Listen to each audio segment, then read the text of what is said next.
Hello, and welcome to this short review of the Penny 150 watt temperature controlled device. This device is made by a Chinese company called Fasttech. I got mine from Fasttech. It costs about $55, which works out to about £36, which is what I paid for it. It has obviously from 3 to 150 watts in power mode, and from 400 to 600 Fahrenheit in TC mode.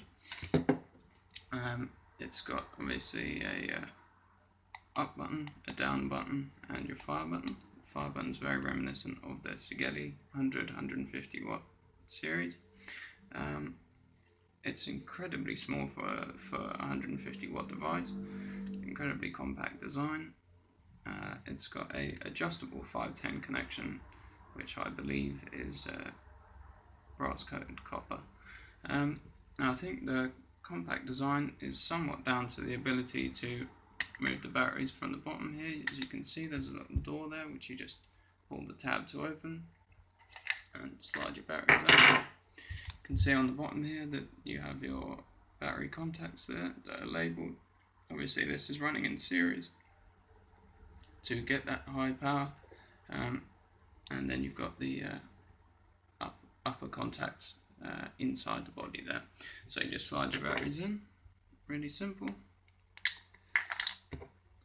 and easy, and push it shut, and it will start up upon putting the batteries on, so you don't have to turn it on. It will, when you start the device up, it will instantly put you back in wattage mode. It will start at 10 watts. So it's just a good idea to remember that it will dump you back down to 10 watts in wattage mode, and you will have to change back into temperature control mode if you are using a temperature control atomizer or atomizer head.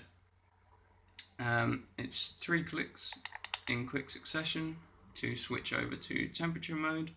That always seems to start at 400 degrees, and it won't remember your settings. So yeah, that's another thing to remember. Now I've been using it in wattage mode and temperature control mode, and it's been working great. The lower limit for this device is 0.1 ohms. At the moment I've got a 0.09 ohm dual core build in this nickel build, 30 gauge, 8 reps I think, space coil, which came out to 0.09 as I just said. It's firing it okay, maybe 2 out of 10 times it will say shorted. I know it's bad practice to push the device that far, but it just worked out so well, and it was the first nickel build that I really hit the nail on the head with that one. So hands up, I know it's bad practice, but it's been firing great, and I just thought, I'd leave it instead of screwing around with it anymore. So yeah, that's that. The 0.1 ohm limit is the same for wattage mode and temperature control mode, which is good. So it will allow you to fire those very low ohm builds on in wattage mode as well. So you've got your adjustable 510 connection there. It's adjustable with a flathead screwdriver. No, there's not a huge amount of adjustment on the 510 pin there, and it's very easy to adjust. Just unscrew the pin, and it's a tiny little pin which is very easy to lose, and if you lose that, you're screwed. You won't be able to fire anything. So that's really the big thumbs down with this device. It is the 510 connection. The 510 connection is slightly protruding, so you won't ever get a atomizer fully flush with the device, which I know is an issue for some people. So as you can see, there is a gap there, and you can't get rid of that gap because the 510 connection is protruding. I mean, if you're using a device that requires airflow from the 510 connection, that's great. I know not many people do nowadays, and if you are going to vape on a 150 watt device, you're probably not going to use a atomizer that requires airflow from the bottom. I just think these are the cheaper 510 connections, so that's why they use them. So you get what you pay for there. The feel of the buttons is quite good, especially these plus and minus buttons. They're good tactile feedback with those. The fire button is not great. It's quite kind of sticky. quite zippy. When I first got mine, it did stick in a little bit. As I've used it, it's got better. It's not particularly responsive with the fire button. You do have to slowly, you know, click. You can't just stab at it, and it won't recognize it each press if you just stab at it as quick as you can, like with some other devices. So yeah, that's the sort of rundown of the device. It's obviously 5 clicks to turn it on and off. So 1, 2, 3, 4, 5. That'll turn the device off. Say system off.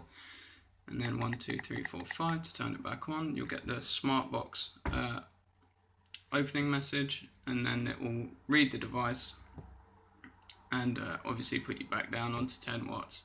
So let's put this back into temperature control mode. 1, 2, 3. See, 1, 2, 3. There we go. Up to 400 degrees Fahrenheit. I'll take a pull.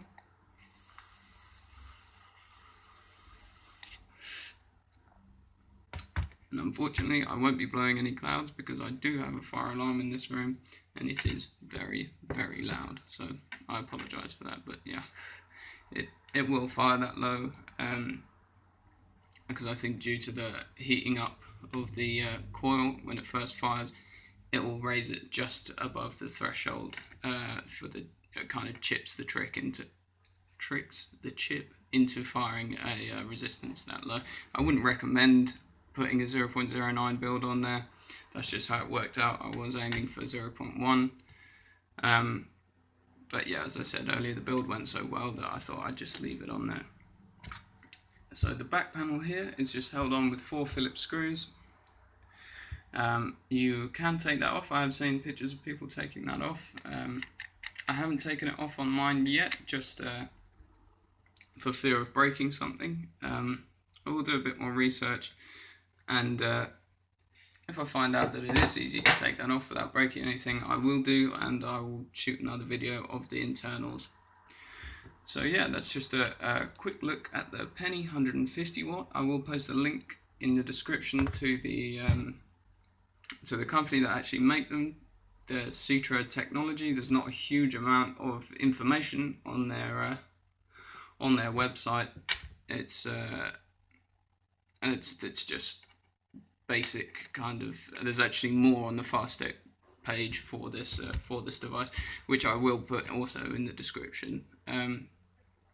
Yeah, they're the same people who make the smart box, which is a 150 watt non-TC device, regulated variable wattage. Just for a size comparison, I'll get the Arrow 100 watt here, and you'll be able to see the difference. It is it's quite astounding in every dimension. It is smaller, and it's smaller than a lot more expensive boxes as well.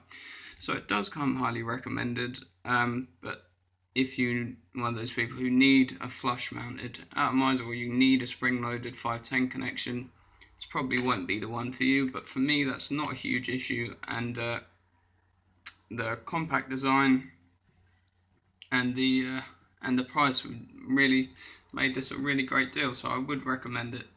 It's obviously an aluminium anodized body. This does come in blue and black as well. I went for the silver because it was the one that was in stock at the time. If you are getting it from Fasttech, obviously you will have to wait for the shipping. Took about 2 weeks to get to the UK for mine, but obviously that varies. I haven't seen it anywhere else apart from Fasttech and on the other sort of bulk buying sites like DHgate and places like that. But if you just want to pick up one, Fasttech is the place. So yeah, thanks very much for watching. I hope you enjoyed the video, and if you have any questions or you think I've left anything out, please feel free to leave a comment, and I will get back to you. So yeah, thanks very much for watching, and I hope you enjoyed the video. So yeah, stay safe, happy vaping everyone.